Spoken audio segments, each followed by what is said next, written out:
Hello, and welcome to the 80s Movie Podcast. I'm your host, Edward Havens, publisher and editor of FilmJerk.com. Thank you for listening today. If you like what you hear and you haven't done so already, please make sure to rate and review the show on your favorite podcatching source.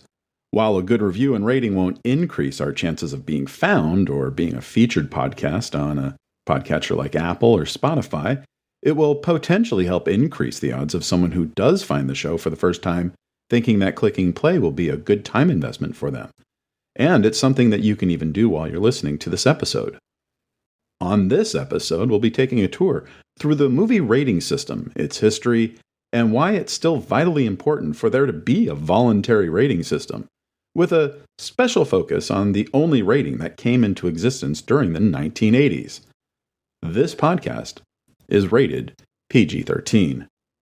And as usual, in order to get to 1984 and the creation of the PG-13 rating, we need to go back in time, all the way back to the very start of the movies. In the early days of movies, there were no ratings.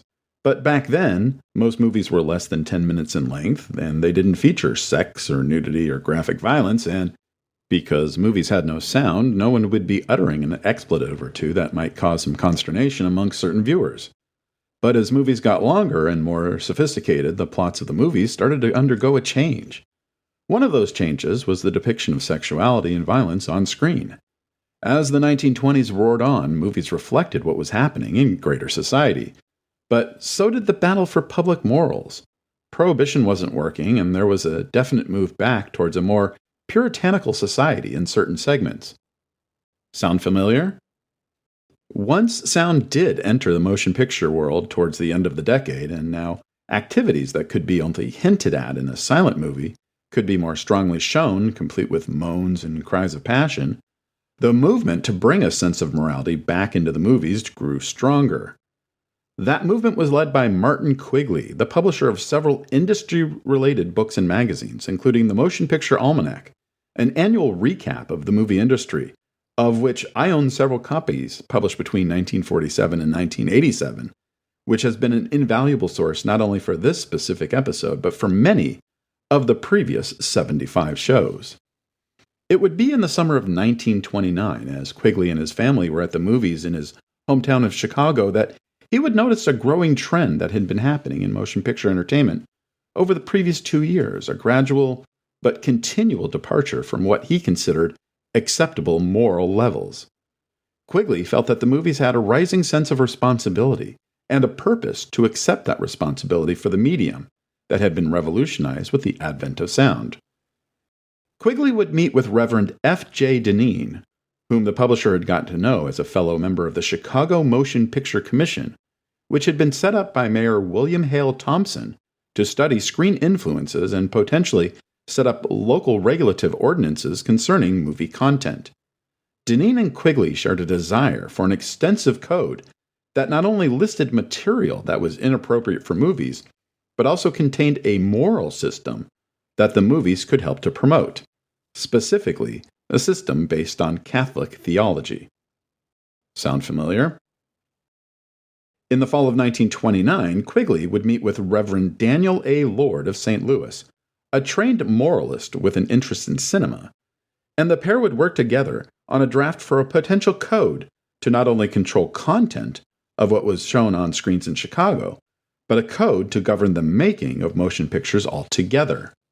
Because why aim for a small space like Chicago when you can force an entire nation to bend to your religious will? Sound familiar? Towards the end of 1929, Quigley and Lord's code caught the interest of Will H. Hayes, the president of the Motion Picture Producers and Distributors of America, who had been quietly looking for something like this for years. In January 1930, Hayes would present the production code to all the major studios and movie producers during a series of one-on-one meetings, and at the next formal association meeting in March of 1930, the board of directors of the MPPDA would ratify the code, with a 4-year time frame for producers and studios to implement the code before its formal introduction on July 15, 1934. The production code itself is nearly 10 pages long in the 1947 Quigley Motion Picture Almanac and covers not only the general principles of the code, but specific applications when it comes to crime against the law, sex, vulgarity, obscenity, profanity, costumes, dancing, religion, locations, national feelings, titles, and quote-unquote repellent subjects, with added regulations for the depiction of crime in motion pictures, costumes, and cruelty to animals. But it's not like the studios were very high on the concept of a production code. They realized that they could avoid more governmental intervention if they adopted the code. Reading the production code more than 90 years after it was created, some of it is just common sense, but most of it is nothing less than imposing one group of people's religious beliefs on everybody else, regardless of other individuals' religious or moral beliefs. Sound familiar? For more than 30 years, the code remained strong. The production code itself didn't assign any kind of rating to a movie. That job was left to the Catholic League of Decency, a group founded in 1934 by the Archbishop of Cincinnati, dedicated to identifying objectionable content in motion pictures for members of the church. Members were asked to pledge to patronize only those motion pictures which did not, quote-unquote, offend decency and Christian morality. The Legion of Decency ratings were rather simple at first. An A rating would mean that the film was morally unobjectable to the church.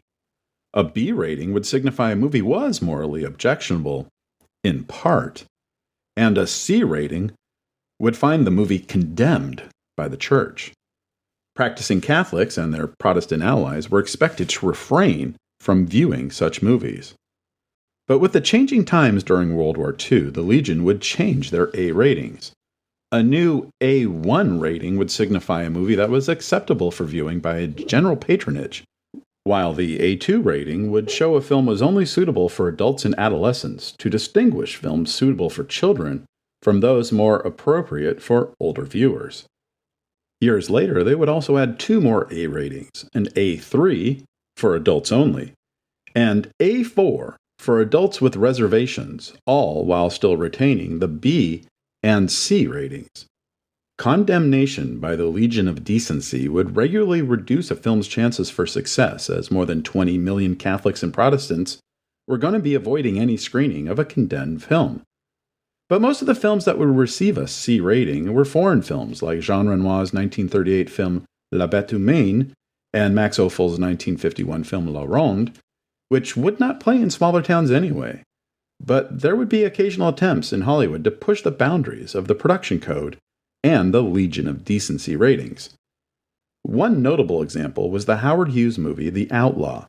Completed in February 1941, Hughes had trouble getting his independently produced film approved by the Hollywood Production Code Administration because of the emphasis on, and display of, lead actress Jane Russell's ample and impressive breasts. She is never seen in the nude at any point in the film, but the mere suggestion of cleavage would send the Hays office into a tizzy, demanding cuts to de-emphasize her curves. They would also demand cuts to other parts of the film, including parts where Billy the Kid, the titular outlaw, was portrayed as a major criminal whose crimes in the movie go unpunished. Hughes would get Russell and Jack Buttell, the actor playing Billy the Kid, back in front of the cameras in March of 1981 to shoot some new scenes to alleviate some of the code office's concerns. One new segment would show Billy was innocent of the crime for which he was being hunted, while another would replace a scene that heavily hinted at Billy and Russell's character Rio having illicit sex with a new scene that shows Rio nursing a sick Billy by warming her with her body. But those scenes would only further aggravate the code office. Joseph Breen, the head of the production code office, would note in a memo about the re-edited film that in more than a decade of critical examination of motion pictures, he had never seen anything quite so unacceptable as the shots of the breasts of the character of Rio, and that throughout almost half of the picture, her breasts, which are quite large and prominent, are shockingly emphasized. Undeterred, Hughes would confer with Breen and the code office, who gave the director a list of specific cuts he would need to make concerning Russell's breasts in order to secure a seal of approval. Hughes would end up cutting about 30 seconds of footage, and Breen would agree to approve the film, with the understanding that all prints put into general release were to conform exactly to the final print Breen had screened and approved. But Hughes was not happy with altering his original vision of his film, and started to investigate if it would be possible to circumvent the production code by submitting his original unedited cut to various state censor boards. What his investigations uncovered was that most states would have demanded even more cuts than the Code Office had asked for. When 20th Century Fox, the studio who had agreed to release the film, heard what Hughes was doing, decided to cancel their contract with the director, as it would be Fox, not Hughes, who would be on the hook for a $25,000 fine from the MPPDA for every print of the film released without a code seal of approval. Having spent nearly $1.2 million making the movie, Hughes wasn't going to let this go.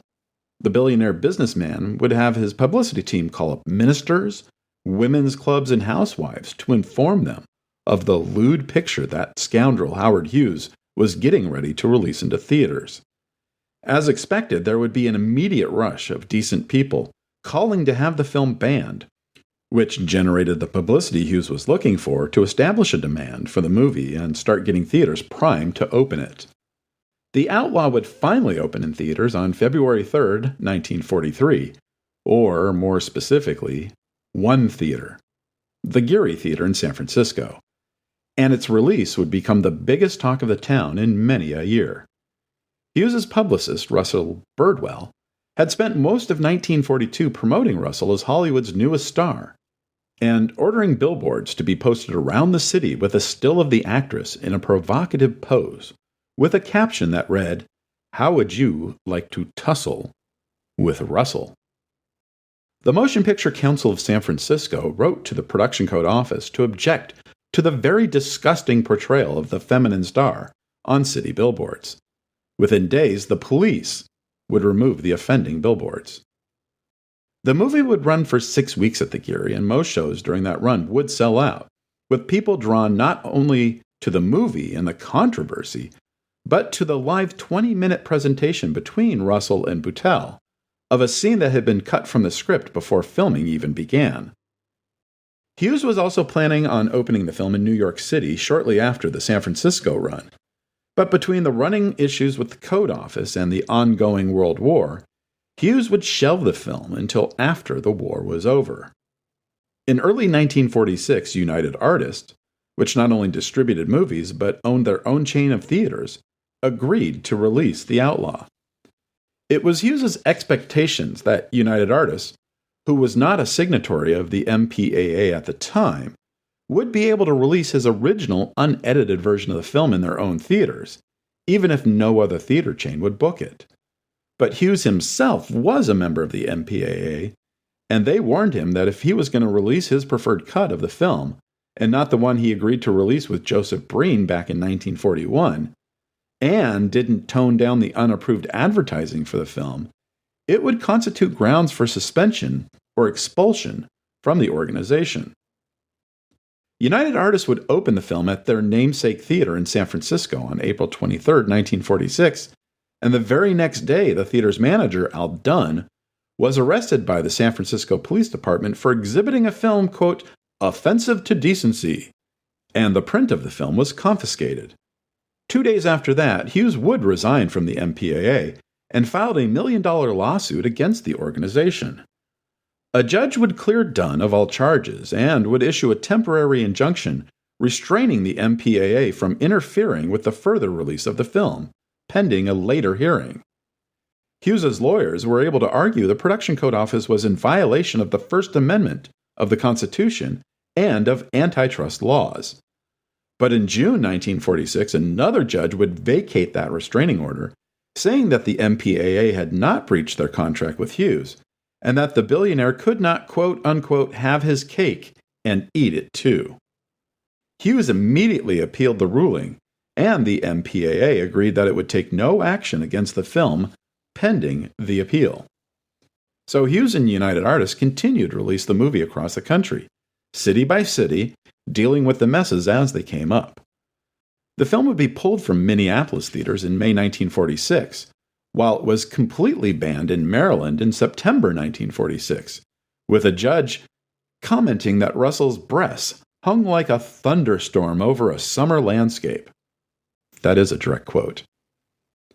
Censors in Ohio banned the film in December 1946, while the mayor of Indianapolis refused to ban the picture. But it would take a legal battle of nearly a year for the film to finally be released in New York City in September of 1947. And as you would expect, the controversy was very good for business.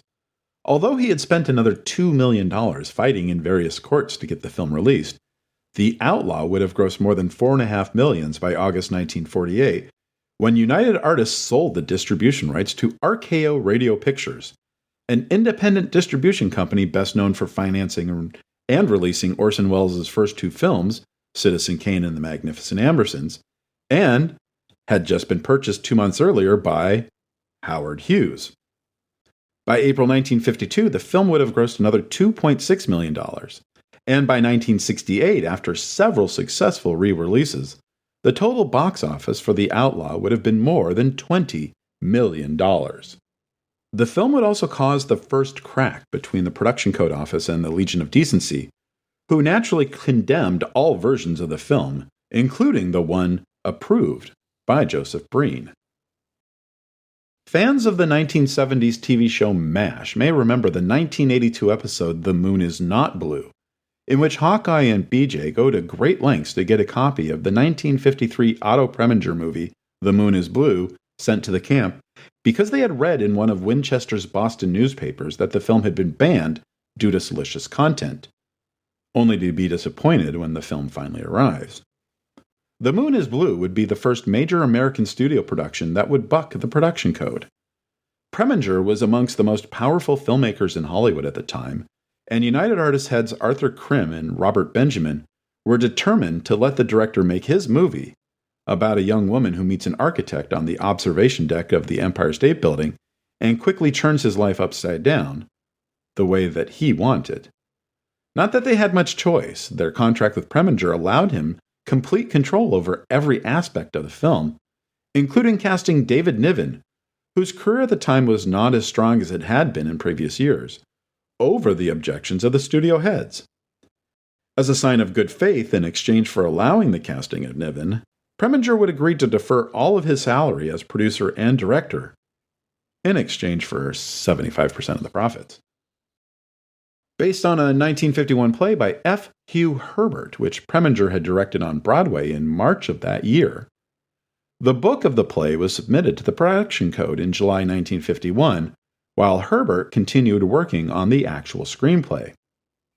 Joseph Breen would personally call Herbert and advise him that the story was in violation of the Production Code because of its light and gay treatment of the subject of illicit sex and seduction.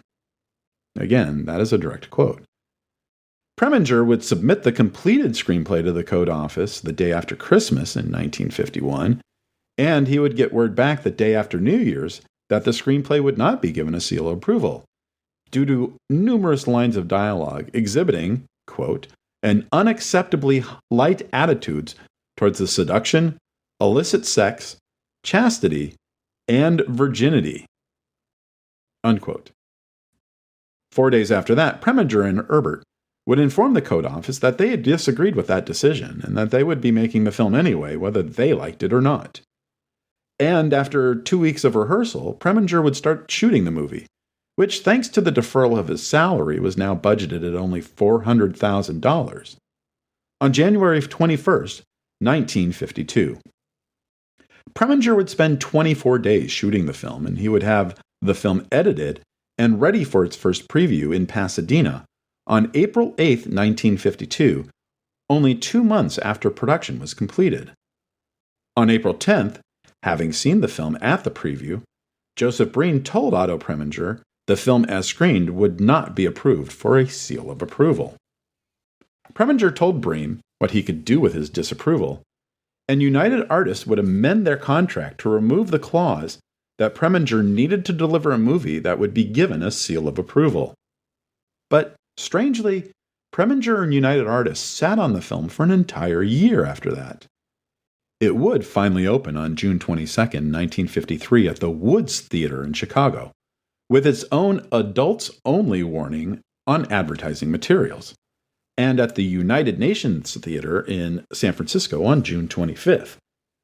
After securing a number of playdates from 3 of the largest exhibition companies in America, The Moon is Blue would open in general release on July 8th, and by the end of the year it would have grossed $3.5 million, putting it 15th on the list of highest-grossing movies for 1953.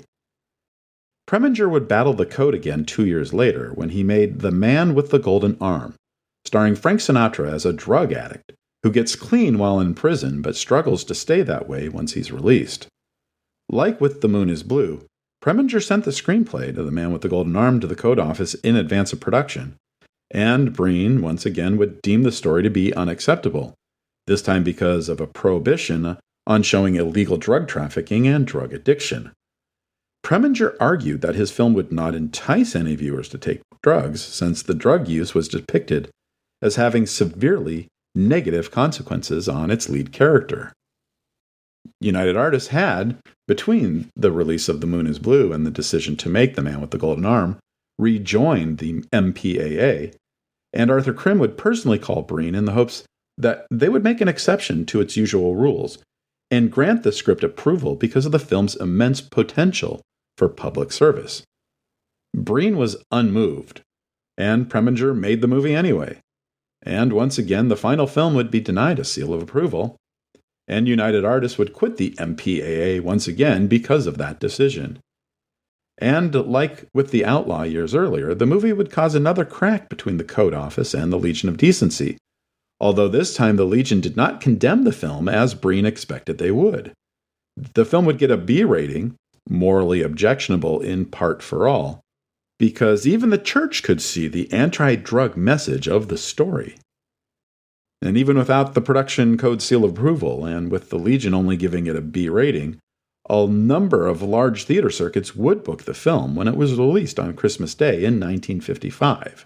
In December 1956, after the movie had grossed more than $4 million in theaters, the MPAA announced that it was going to change several provisions of the production code, and that the film industry had revised and relaxed its codes of morals and taboos for the first time since the code was adopted in 1930.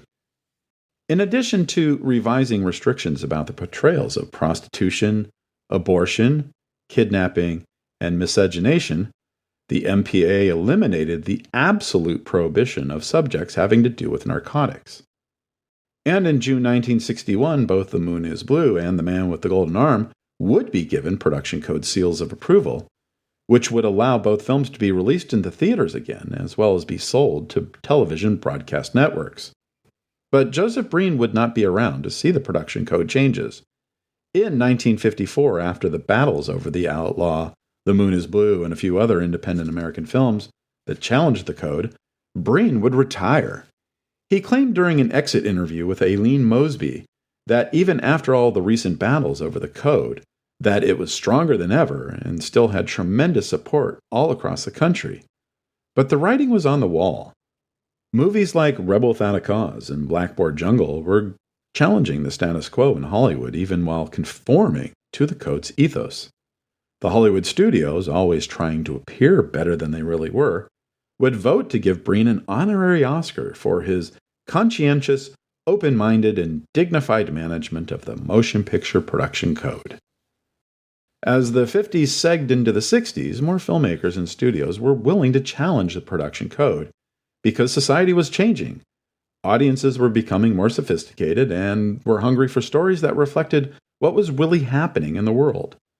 Comedies like Billy Wilder's 1959 film Some Like It Hot and, once again, Otto Preminger's 1959 Anatomy of a Murder were direct assaults on the production code, and both would become smash hits without a seal of approval.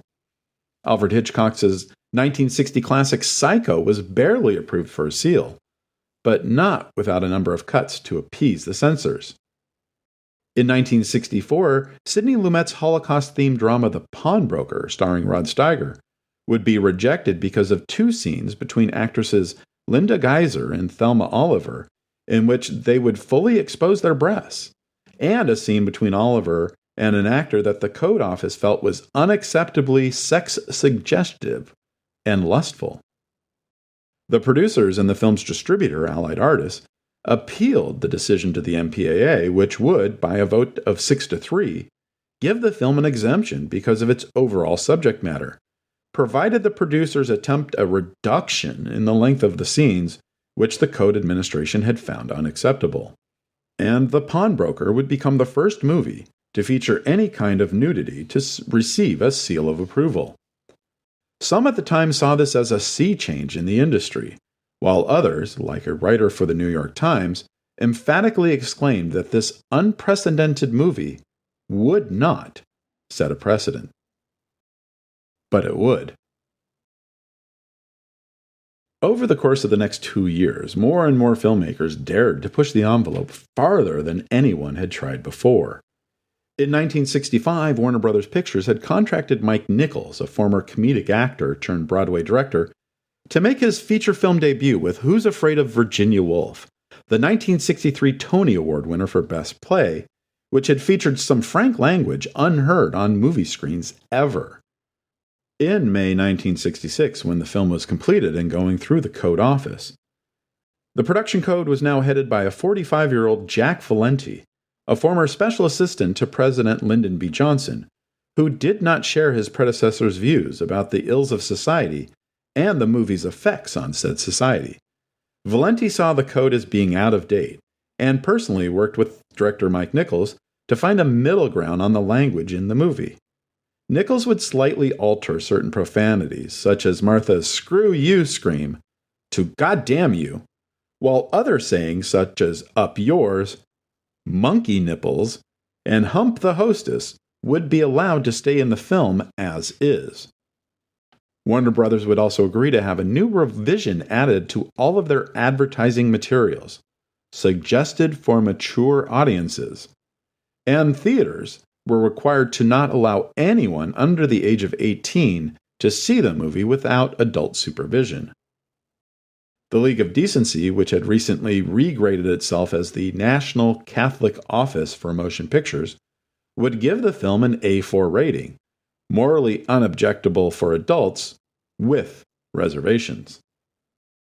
After more challenges to the production code from movies like Michelangelo Antonioni's Blow Up, and fearing a governmental crackdown on Hollywood, Valenti got to work to come up with an entirely new system, a voluntary rating system that could be applied to movies without spiritual concepts that alienated many who did not practice that one specific religion. And the new rating system would go into effect on November 1st, 1968, and it would have 4 ratings: G, suggested for general audiences; M, suggested for mature audiences, parental discretion advised; R, restricted, persons under 16 not admitted without a parent or adult guardian; and X, persons under 16 not admitted. The X rating was a compromise. Valenti didn't want it. He thought parents should be smart enough to know what type of content they should or should not be able to take their kids to. But again, fear of governmental intrusion would lead to its creation.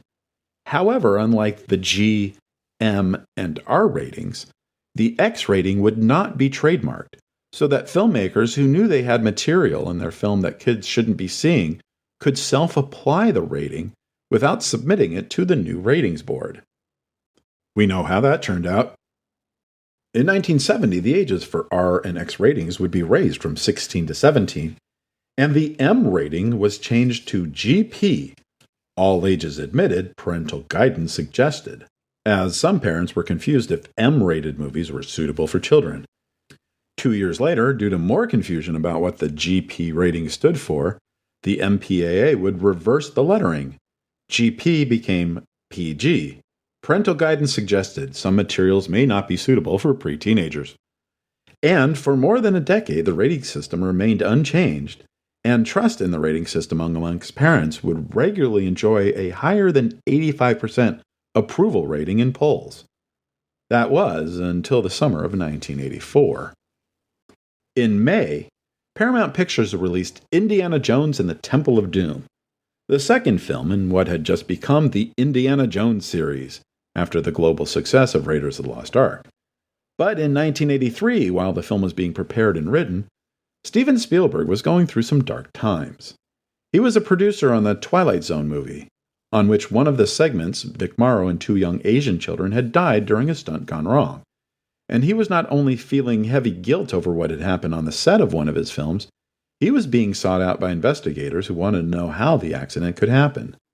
Temple of Doom is a far crueler and more disturbing film than Raiders of the Lost Ark, including one scene which involves a high priest ripping a still-beating heart out of a man's chest.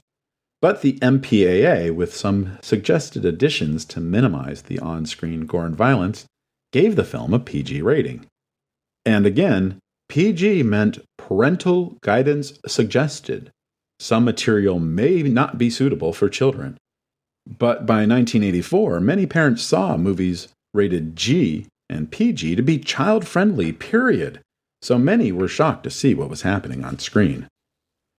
2 weeks after the release of Temple of Doom, Warner Brothers would release the brilliant Joe Dante black comedy Gremlins, which had been executive produced by Steven Spielberg.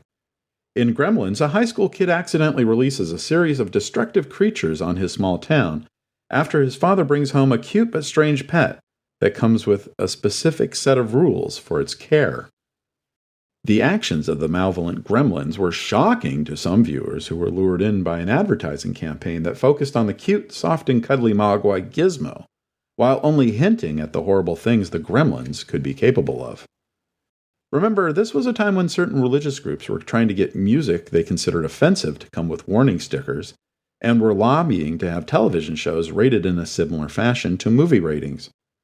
Spielberg, who had also produced Poltergeist in 1982, which also received some criticism for being a PG movie that featured a guy peeling the flesh and muscle off of his face during a brief hallucinatory scene, would suggest an intermediate rating, PG-13, that would specifically acknowledge that some material in those rated films were not appropriate at all for children under 13. Like the G and PG ratings, it would be a cautionary rating, which meant theaters would not be required to check any kind of identification for anyone who appeared under the age of 13 if they wanted to buy a ticket to a PG-13 movie. And let's face it, how many 13-year-olds were walking around carrying a government-issued ID in their wallet or pocket in 1984? Valenti would go to his partners in the rating system and make the proposal, and on Wednesday, June 27, 1984, the Motion Picture Association of America agreed to create the PG-13 rating, with the rating going into effect on Sunday, July 1st. That's how quickly this all came together. So how would the PG-13 rating actually work? Whenever a film would be rated PG-13, all advertising materials, being newspaper, magazine, and television ads, and movie trailers and posters, would need to have a new explanatory statement which would read, quote, "Parents are strongly cautioned to give special guidance for attendance of children under 13. Some material may be inappropriate for young children," unquote. And any movie that had been previously rated would not be re-rated regardless of whether it had been released or not, until there had been changes to the movie since it had been previously rated. That would not satisfy some of the rating system's critics, especially the ones who still wanted movies like Temple of Doom and Gremlins to be re-rated, even though they were still playing in theaters and still bringing in sizable business. And it didn't particularly make Jack Valenti happy either.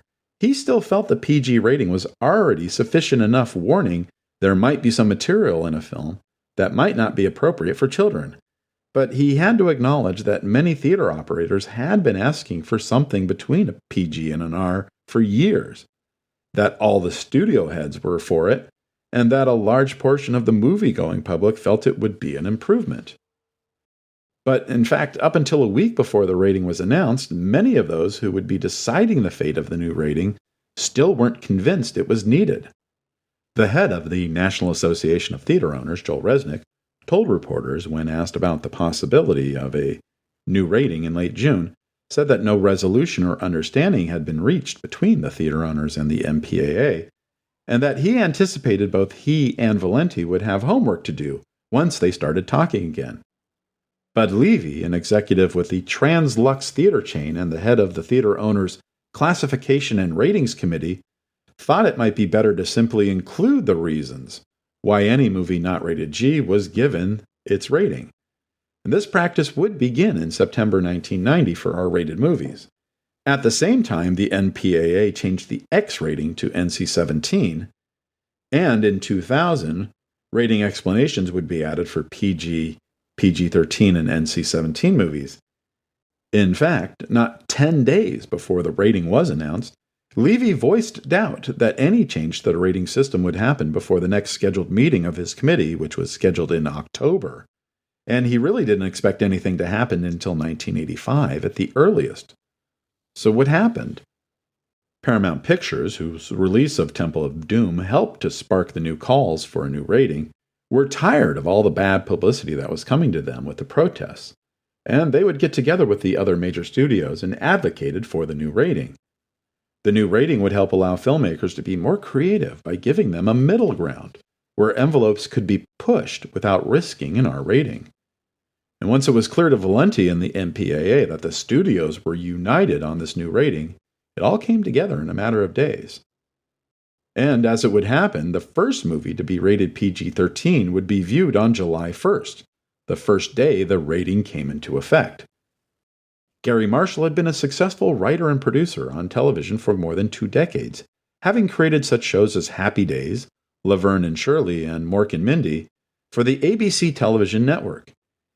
He had branched out into movies in 1982 with Young Doctors in Love, a parody of soap operas, which featured a number of ABC soap opera stars, made possible by the film's production company, ABC Motion Pictures.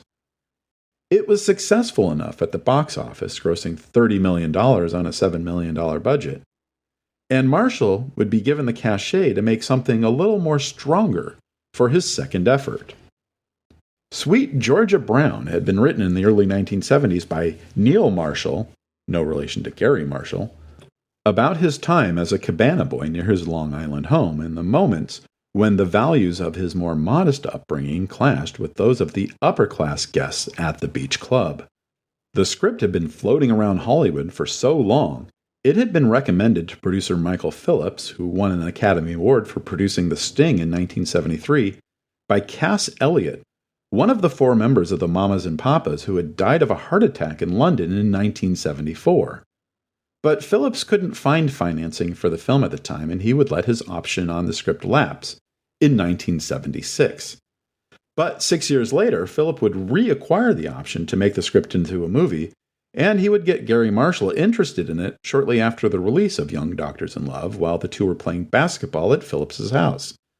Marshall would take the script to Brandon Stoddard, the head of ABC Motion Pictures, to get the production company on board. It would take a few months, but after agreeing to some changes and a $9 million budget, ABC was on board. Garry Marshall would bring Neil Marshall in to rewrite the screenplay before bringing Bo Goldman, the Oscar-winning screenwriter of One Flew Over the Cuckoo's Nest and Melvin and Howard, in for additional rewrites.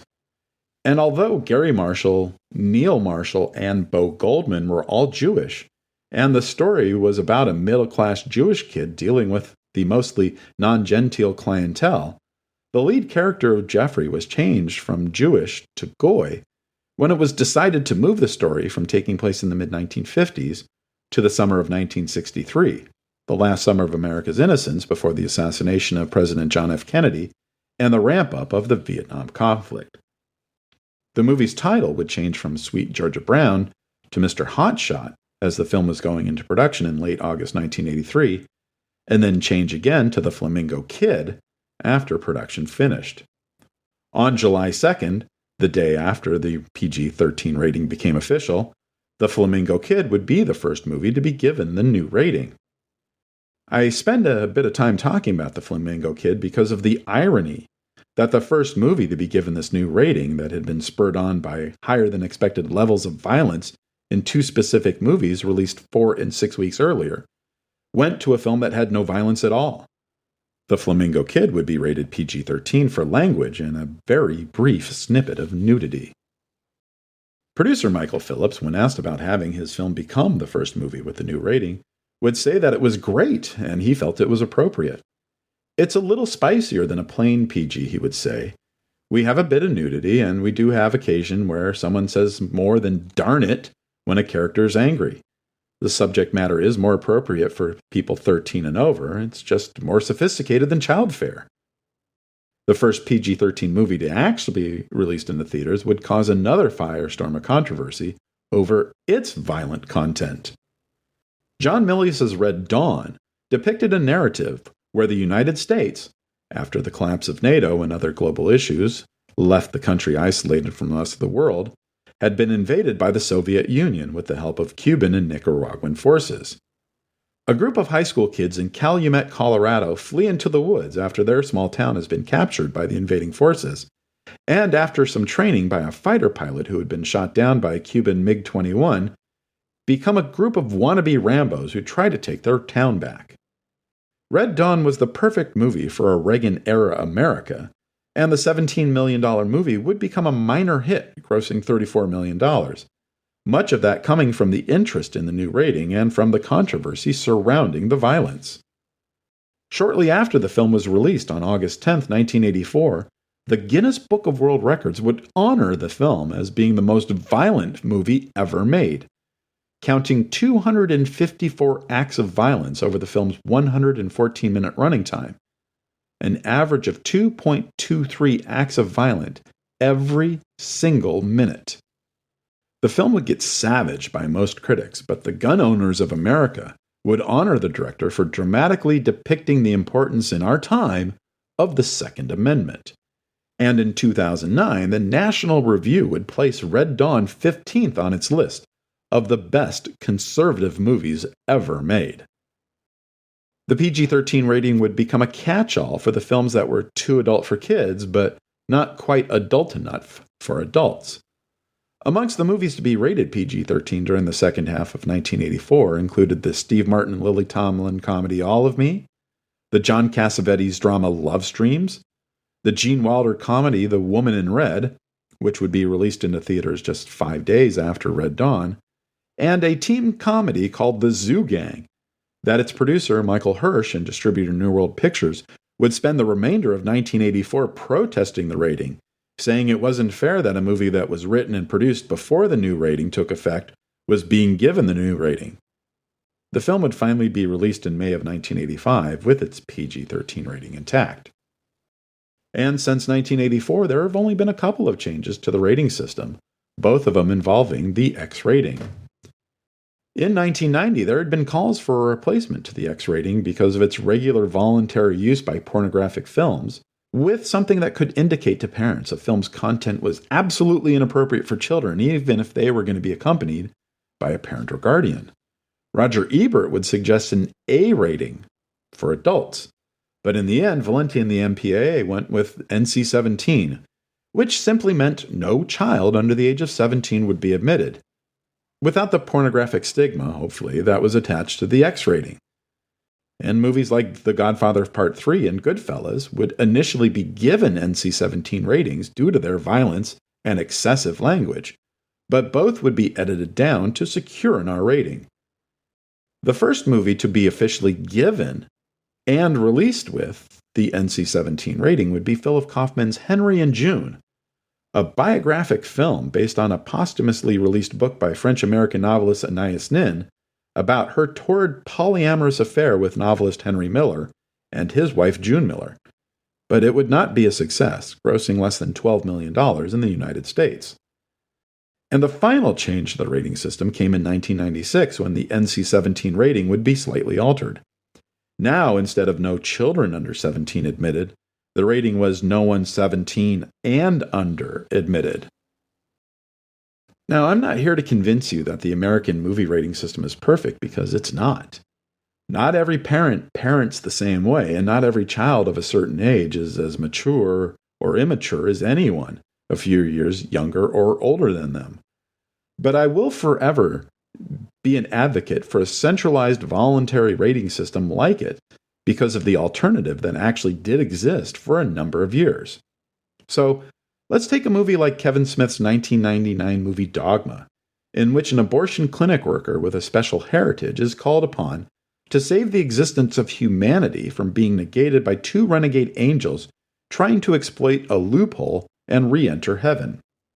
The film was rated R for strong language, including sex-related dialogue, violence, crude humor, and some drug content. And the head of the Catholic League, William Donahue, would spend months before its release lambasting the film, even though he only had access to an early version of Smith's script, claiming that actors and film critics who liked the movie were not disturbed by the anti-Catholicism that they themselves were acknowledging, without himself acknowledging that Smith was a still practicing Catholic. The film would become a hit, in part because if there was one thing that Miramax president Harvey Weinstein could do right, between sexually harassing his female employees and the actresses in Miramax movies and practically any female who walked into his offices, was to milk controversy into box office gold. But imagine if Kevin Smith and Miramax had to get the film rated, instead of by one centralized group like the MPAA, and instead had to get it rated by every state or city in the country and be forced to edit the film based on local concerns or morals. And this isn't hyperbole because, as we already mentioned earlier in this episode when talking about the Howard Hughes movie The Outlaw, there were a number of state and local boards in existence that could effectively force filmmakers to change their movies for what they expected for their local citizens, or force filmmakers to not play their films within the boundaries of their jurisdiction at all. Most of these groups would disappear after the creation of the modern MPAA rating system, mostly because of the cost of maintaining a local film's rating board, when that money could be used more effectively elsewhere. But one city would keep its 26-person local film classification going until 1993.